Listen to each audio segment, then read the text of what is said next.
Hey everyone, it's CreepypastaNightmares here. Before we jump into today's video, don't forget to like, comment, and subscribe if you enjoy the content. And if you have any thoughts on the stories in this video, feel free to drop them in the comments below. I always love hearing your feedback. Now, let's get into the terrifying story. Thanks so much for watching, and I hope you all have an awesome day. I don't know how to explain what happened that night without sounding insane. My name's Mason Harlow. I'm 37, a freelance graphic designer living in Atlanta. Or at least, I was.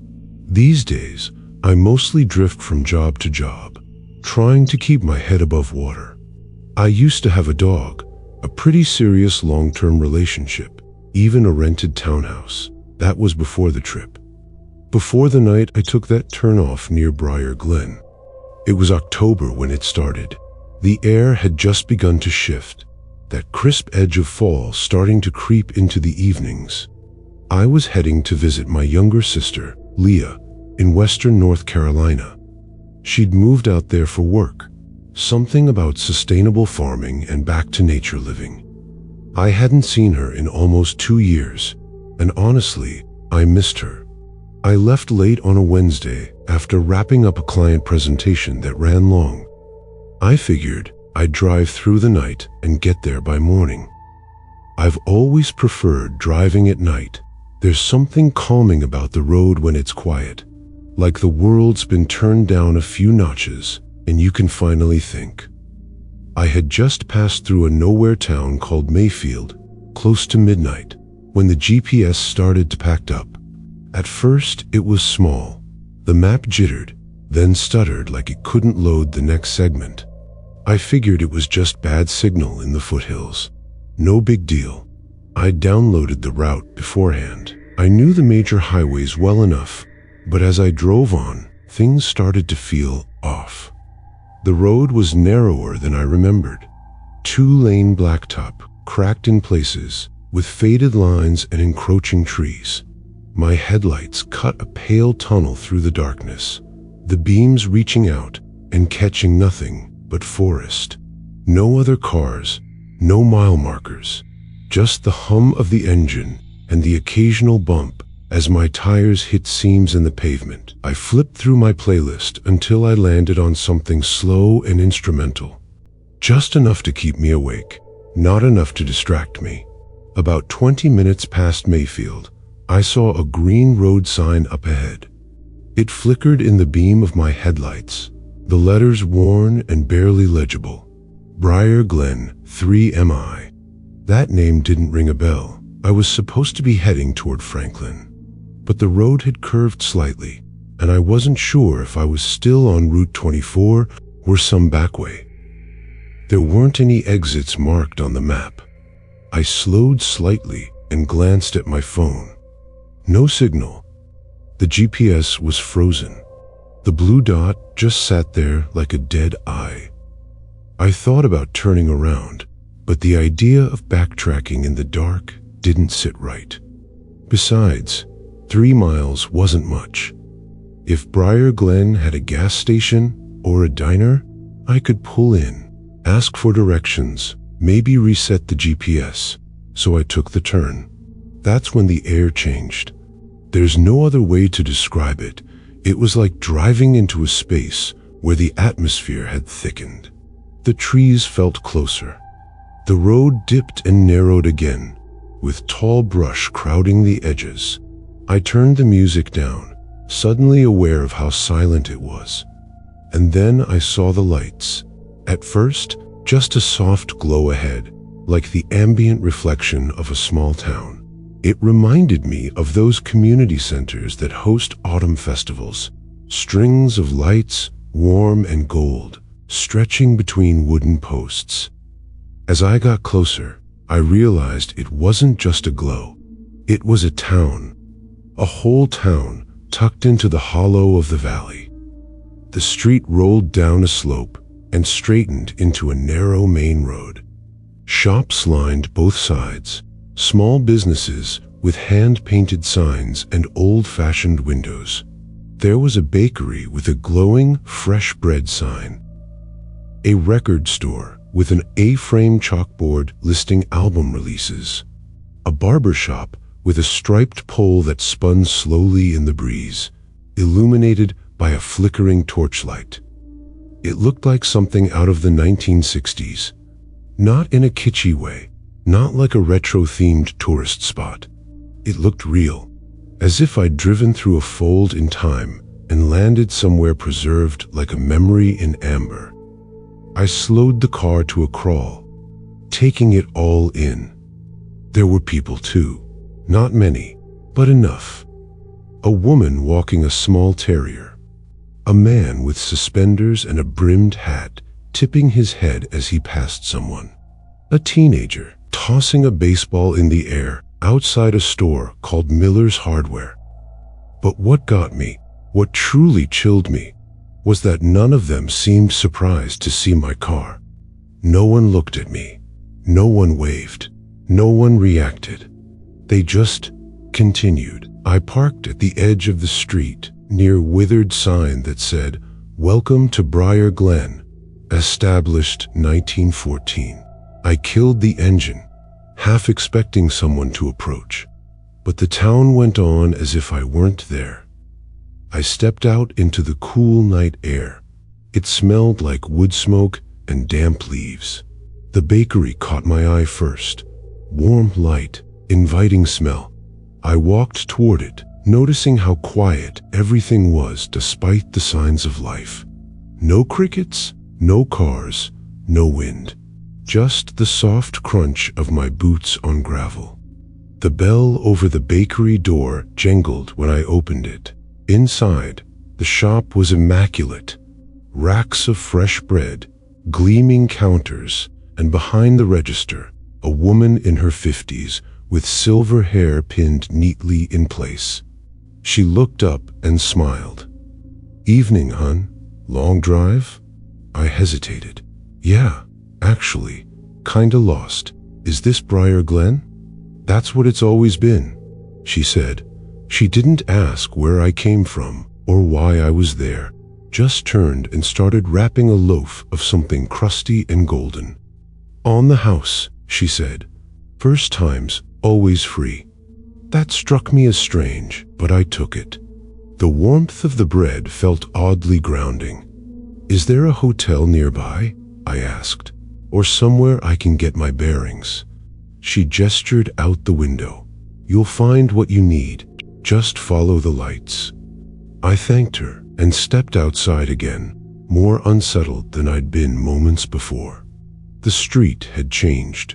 I hadn't noticed it at first, but the town seemed subtly different than it had been when I parked. The buildings were the same, but the layout felt shifted. The record store was now across the street instead of next to the bakery. A lamppost that had been at the intersection was gone, and I couldn't see my car anymore. I turned back to the bakery. The windows were dark. I stepped closer. It was still there. Same sign, same shape. But now the windows were dust-coated. The door had a chain wrapped around the handles, and the glass was cracked in one corner. A paper notice, half torn and illegible, was taped crookedly to the inside. The bakery wasn't open anymore. It hadn't been in years. A cold weight settled into my chest. I walked down the block, trying to stay calm. The streets were empty now. No dog-walking woman, no teenager with a baseball, no man with suspenders. Only storefronts, each dim, each decaying in its own way. Moss on the roofs, cracked windows, warped door frames. I spotted the town square up ahead, a stone fountain in the center, choked with leaves and broken branches. A small public library stood beyond it, its windows dark and smeared with grime. I checked my phone again. Still no signal. I turned back and saw something move behind the window of the barbershop. It was quick, just a flicker, a silhouette that shifted. like someone ducking back out of sight. I stepped closer. Inside, the lights were faintly glowing again. The red and white pole turned slowly, as if stirred by unseen hands. I cupped my hands against the glass and peered inside. There was a figure in the chair. It was facing away, just a head and shoulders visible. But the moment I leaned in, the chair began to turn. I stumbled back. The chair turned slowly, creaking as it rotated, but it was empty. The figure I had seen was gone. That's when I heard the footsteps. Not behind me, above me. I looked up at the second floor of the building. There was a small window, partially obscured by lace curtains. Behind it, a shadow moved. Then it stepped back into the darkness. I ran. I didn't care which direction. I just ran. I passed the library, the Farrington, the bakery again. But every street looked the same. Every block turned into another. Buildings shifted. Street names changed. And all the while I felt watched. Not by people, by the town itself, like it was folding in around me. I eventually found a narrow road leading downhill, flanked by trees.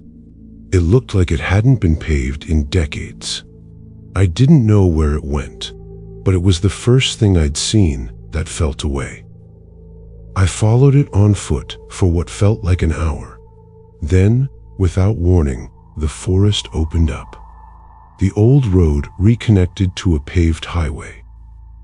And there, just a few feet down, was my car, parked neatly on the shoulder, engine cold, keys still in the ignition. I didn't question it. I climbed in and drove without stopping. Not until I reached Franklin, where I stayed in a motel and barely slept. When I checked the map the next morning, there was no town called Briar Glen anywhere near Route 24. When I called Leah and asked if she'd ever heard of it, she said no, and warned me to stop messing around with those weird roadside detours. She thought I was making it up. I didn't press her, because deep down, I wished I had made it up. But I hadn't, and I wasn't done with Briar Glen. Not yet. 3 months passed. At first, I told myself I imagined it all. That the late-night drive, the sleep deprivation, maybe even some minor carbon monoxide poisoning from an old rental car, all of it could have blurred into a hallucination. I kept that up for about 2 weeks. Then I stopped pretending. Because the dreams started. They weren't dreams in the traditional sense. I didn't wake up sweating, screaming, or disoriented. They were more like vivid memories projected into my mind while I slept. Places I hadn't been, rooms I'd never seen. The bakery, still warm and golden, bread cooling on racks. The barbershop, clean and bright, with a straight razor laid on a towel. The smell of bay rum, the sound of a phonograph. Always the same music, soft, old, something from a different time. Every time I dreamed of Briar Glen, I saw more of it. An old movie theater called the Rialto, showing a double feature of Creature from the Black Lagoon and Rear Window. A post office with brass mailboxes, each keyhole polished. A diner with 8 stools and a jukebox that glowed in red and green. But I never saw any people. Not anymore. Just the places, waiting. In mid-January, I got a call from Leah. She was crying. I hadn't heard her cry in years. Not since our mom died.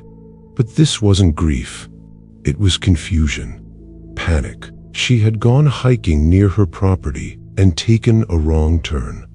"I don't know what's happening," she whispered through the receiver.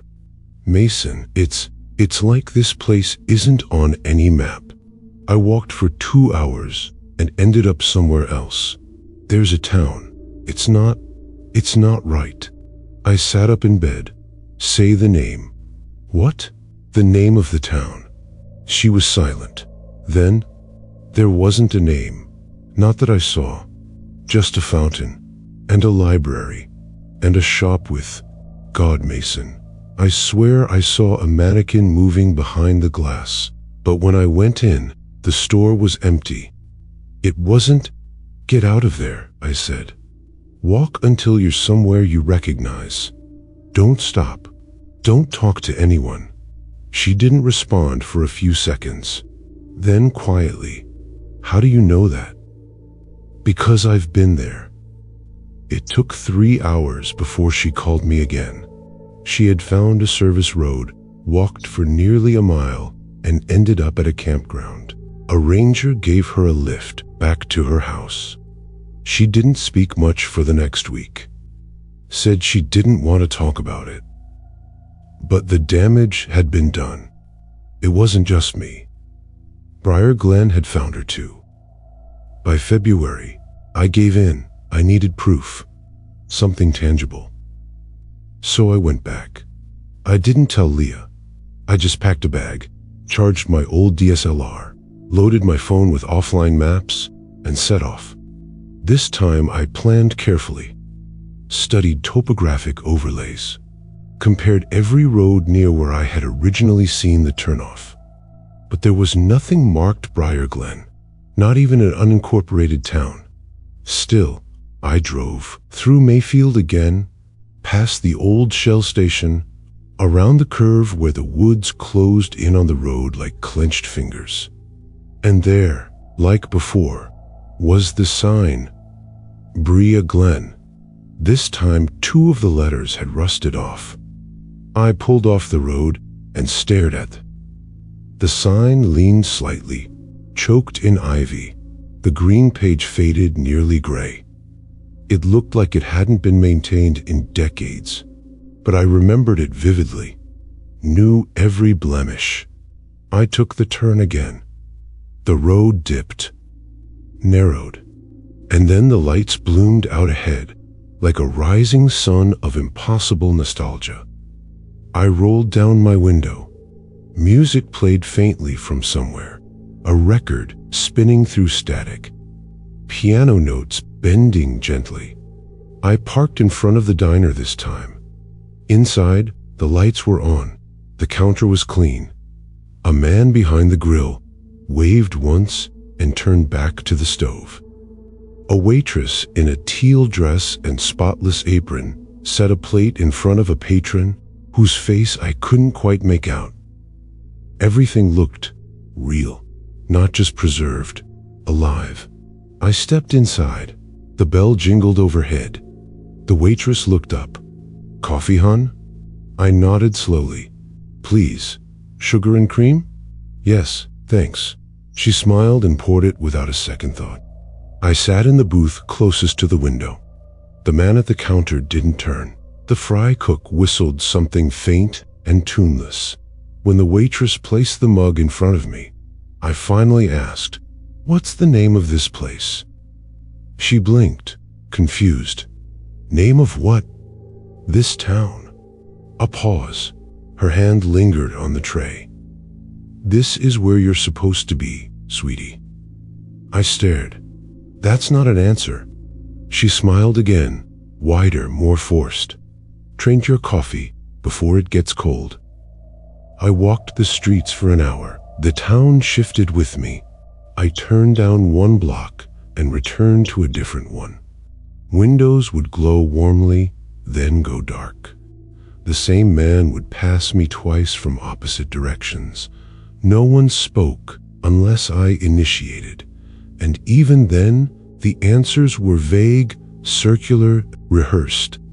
I took photos of everything, the storefronts, the signposts, the fountain. But every time I looked at the images on my camera, they were blank. Not black, just gray, like the memory of light without any detail. I checked my phone. The map spun like a compass going haywire. I tried to retrace my steps. Nothing worked. Until I found the hotel again. It was called the Holloway Inn now, not the Briar Glen Motel. Same building though, same twin lamps, same red door. I stepped inside.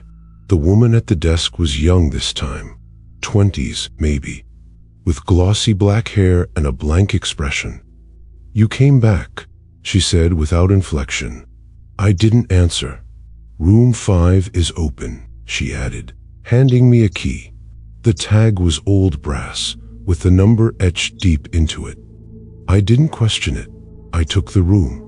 Inside, the decor had changed slightly.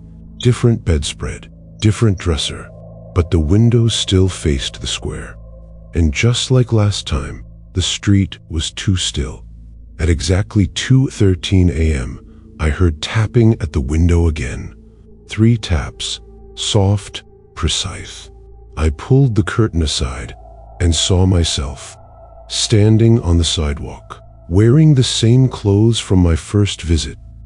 Pale face, dull eyes, same scar on my temple from where I fell off my bike as a kid. But this version of me just stood there, watching, then turned and walked away.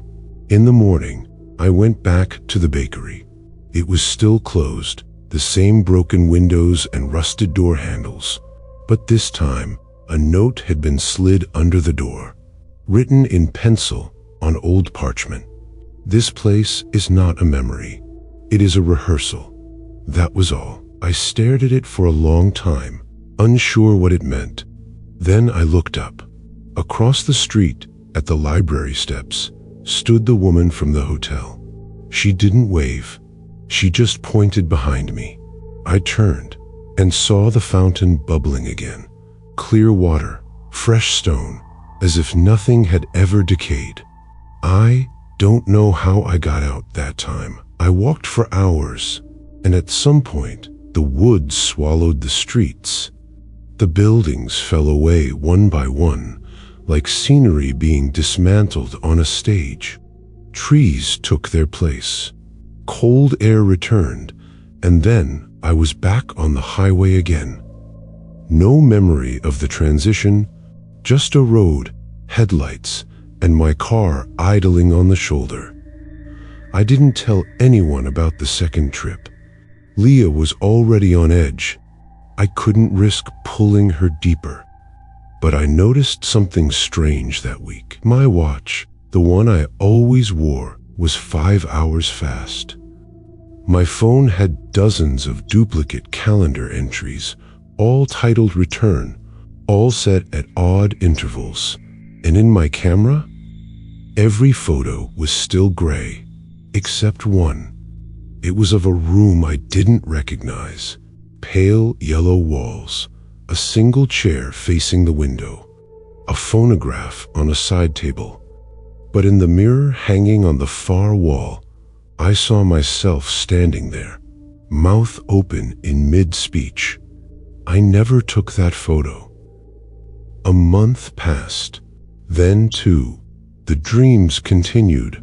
Always new buildings, always the same faces. One night, I dreamed of a train station beneath the town. Marble floors, copper clock, hundreds of empty benches. In another, I was in a schoolroom with chalkboards scrolled in looping cursive. Remember the order. I started researching memory loss, time loops, liminal spaces. Theories popped up. Quantum echoes, residual hauntings, contorted hallucinations. None of it fit until I found a forum post from 2011, archived on a web crawler. Briar Glen isn't a town, it's a system, a fallback, a recompiler. When places collapse, this one catches them. It saves the last state. It rehearses until the memory fades. But some of us don't forget. Some of us go back. No replies, posted by someone named Marjorie Rose 93. I clicked the profile. Dead link, gone. But I searched that name and found an obituary. A woman named Marjorie Rose McMillan died in 1993, aged 28. The photo in the obituary. It was the waitress. Same face, same eyes. I didn't go back a third time by choice. It came to me. In April, I fell asleep at my desk around midnight. When I woke up, the sun was gone. The air was cold, and outside my apartment window, where the Midtown skyline should have been, I saw the library from Briar Glen, closer than ever before. A single street lamp buzzed outside my window. The rest of the street was gone, and in the distance, I heard the fountain bubbling. Then a voice whispering low through the wall, "You're part of the memory now." I didn't sleep that night, and I haven't slept since without hearing it. I think it's pulling me in permanently. One piece at a time, first in dreams, then in waking glimpses. Now I lose hours during the day and come to with mud on my shoes and dried leaves in my hair. Something in that town has decided I belong there, and I'm starting to forget what the world outside feels like. Kristen, my ex, called me the other day, said she saw someone who looked like me walking outside her condo in Decatur. Only I hadn't left my house that day.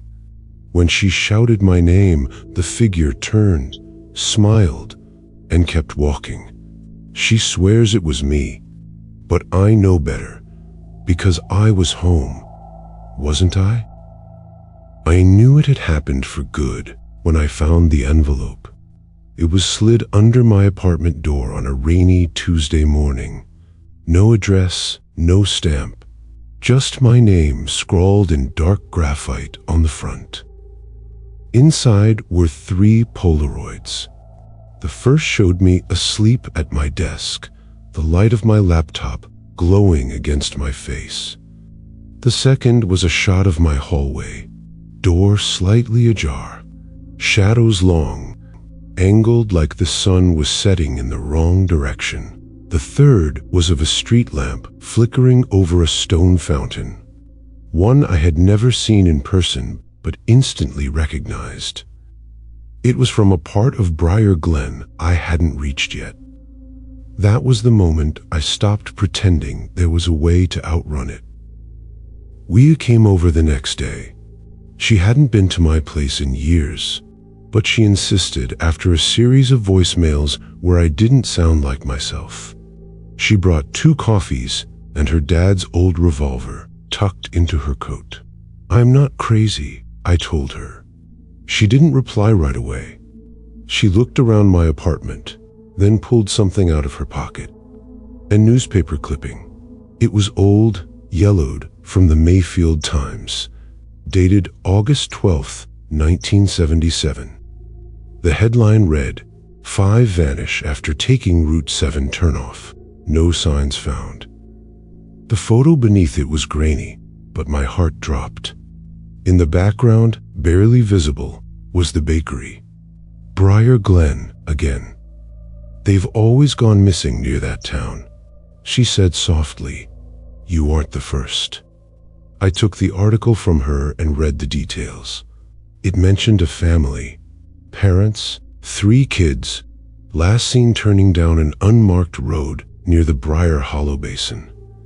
The report claimed locals had warned about unstable ground and poor mapping. But it wasn't the wording that got me. It was the quote at the bottom, attributed to the sheriff at the time. "Sometimes a place don't stay dead. Sometimes it keeps itself alive by remembering the people who get too close." That night, I dreamed of the town again. But this time, I wasn't just walking the streets. I was inside the library basement, a place I'd never entered before. It was silent except for the ticking of an unseen clock. Shelves stretched in every direction, but the books weren't labeled. Each spine had a name. My name, Leah's name, names I didn't recognize. Hundreds. maybe thousands. I reached for one and opened it. Inside, the pages weren't made of paper. They were glass. Each sheet showed a different moment, a memory. Playing catch with Dad. First day of college. A rainy walk in Asheville. My first kiss. Leah's graduation. Pages flipped by themselves, faster and faster, until I saw something I didn't recognize. A woman with no face, standing at the end of a hallway. Behind her, the barbershop pole spin. Then the book shut itself, and the voice returned. You're almost written. I woke up gasping. My apartment was dark. The hallway outside my bedroom glowed a faint orange. I stepped out, expecting a broken light bulb. Instead, I found a row of street lamps, lined up like a model train set, stretching into the distance. Brick buildings, dust on windows, Briar Glen. But this time, inside my home. I should have left Ben, should have run, but I couldn't, because when I opened my front door, I wasn't in Atlanta anymore. I was in front of the Rialto Theater.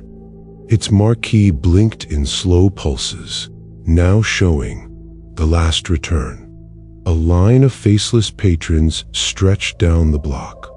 Their bodies twitched, shoulders jerking faintly like they were glitching out of sync. I stepped onto the sidewalk. No one reacted. I turned the corner, and there it was. The Holloway Inn. The red door stood slightly ajar. I walked inside. The clerk was there, a man this time. Pale suit, wide eyes. His hands trembled as he handed me a new tea. Room 6, he whispered. Memory in progress. Room 6 was nothing like before. No window, no bed, just a single desk, a single chair, a photograph playing warbly jazz, and a mirror, cracked, tall, set into the wall directly across from the chair. On the mirror scrolled in red wax, "Sit down and watch." I sat. The lights dimmed, the mirror shimmered, and I saw myself, not in real time, but through other moments, moments I hadn't lived yet, a version of me, walking the streets in suspenders, smiling at strangers, waving at the boy with the baseball, buying bread from the woman in the apron. I saw myself becoming part of it.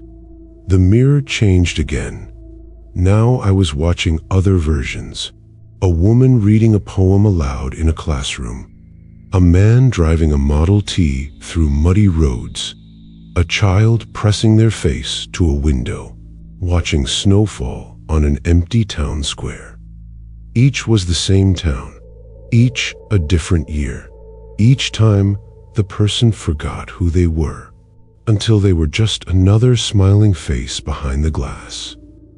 I stood up, heart pounding. The phonograph scratched loudly and went silent. Then the red wax lettering changed, morphing on the mirror like melting wax. You stay when you believe you never left. I ran, down the hallway, past the clerk who was now frozen in place. His mouth stretched open, eyes rolled back. His entire body flickered like a VHS stuck on pause. The streets were empty now.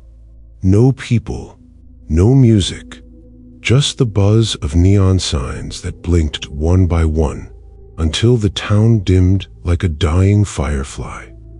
I headed for the fountain. Some instinct pulled me there. The water was black now, ink-like, motionless. Etched into the stone at the base was something new. The last to remember becomes the next to forget. Something shifted behind me. I turned. A figure stood at the edge of the square. Tall, pale, featureless, not human. Its skin had the texture of a screen, like static made solid. And its hands, or what passed for hands, were made of keys, like piano keys or typewriter keys, clicking as it flexed. Every movement echoed with distorted sound, like old film unraveling. I took a step back. It neared me. I ran. It didn't follow on foot. It just appeared wherever I turned. At the bakery, already waiting. Near the library, at the top of the stairs. It didn't chase. It observed, like it was reading. Like I was already written. When I reached the street where I'd first arrived, the landscape was coming apart. The buildings peeled like paper. Storefronts twisted. The air rippled like heat on asphalt. But the road remained, winding, empty, the way out. I sprinted. The farther I got, the louder the town became. Whispers, laughter, screams, all overlapping, not behind me, but inside me, like I was carrying the voices with me. I crossed the tree line. Trees return.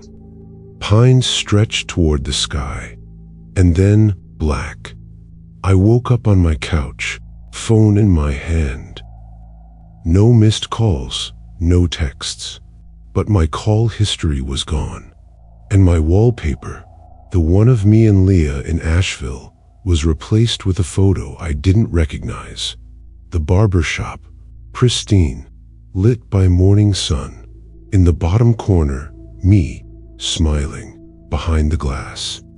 I haven't left my apartment since. The town's in here with me now. It's in the walls, the windows, the hum of the refrigerator late at night. And every morning, my layout shifts, just slightly. The hallway longer, the view outside tinted red. My neighbor, once an older man, now a woman in her 20s, who never existed before. I tried leaving once, made it to the stairwell. But when I opened the door to the street, a bakery bell rang. The scent of fresh bread, and the clerk at the register, wide-eyed, said, "Welcome back, Mr. Harlow.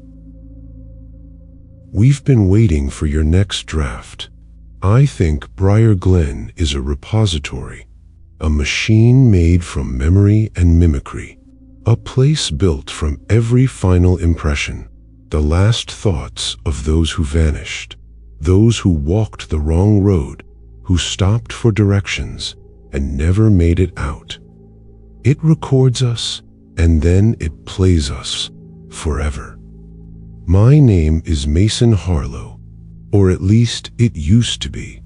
If you find this message, this document, this file, whatever medium it's migrated to, remember this: never take the turnoff near Briar Glen, because some towns don't need maps to exist.